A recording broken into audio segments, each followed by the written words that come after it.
Good morning, everybody. Well, I love this quote. I thought it was hilarious. I loved it all through the 2016 presidential election for Donald Trump. I was there on Our Politics when they took that over. I was there on Calm Before the Storm when they shut that down. And yeah, first they ignore you, then they laugh at you, then they fight you, and then you win. Here is where we are. We're at the laugh at you part. Okay? Just so we're all aware of what's going on. So Maxime Bernier last night on Twitter, September 14th, 6:51, quote, Paul Wells, his voter base right now is the stupidest people on Twitter. Great use of language, Paul Wells. Maxime again, these arrogant members of a disconnected elite really have no idea what's about to hit them. All right, Paul, what did you say exactly? Here's the clip for Paul Wells. As for Bernier, look, there's no part of his stance on immigration and identity that is libertarian. He wants to lead a libertarian party, and he also wants to lead an anti-immigrant party. His supporters on Twitter seem to be that tiny Venn intersection of people who think it's great that Donald Trump is the president of the United States and people who think that Maxime Bernier would be like Donald Trump. You cannot have been paying much attention to Max Bernier over the last 20 years to entertain that fantasy very far. So basically, his voter base right now is the stupidest people on Twitter. And so we'll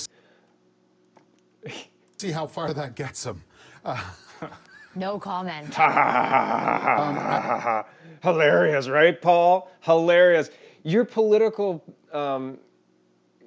glass ball, Paul, is not very good. Here's a tweet from January 29th from Paul Wells as well. Just so we're clear here, there is no chance Doug Ford will lead the Ontario Conservatives.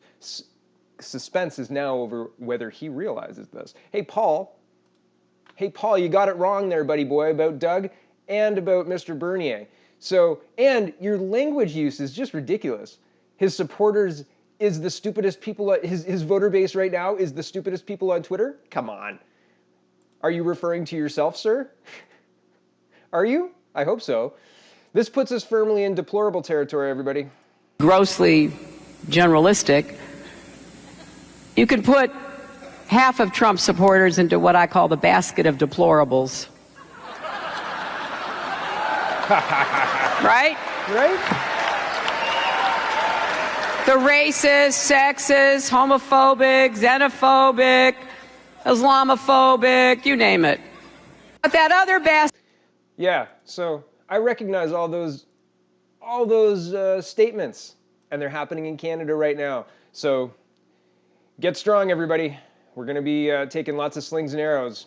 We're racists. We're deplorables. Call us all the names you want. Maxime Bernier will be the next Prime Minister. People's Party of Canada.ca. Check it out. Thanks for watching, everybody.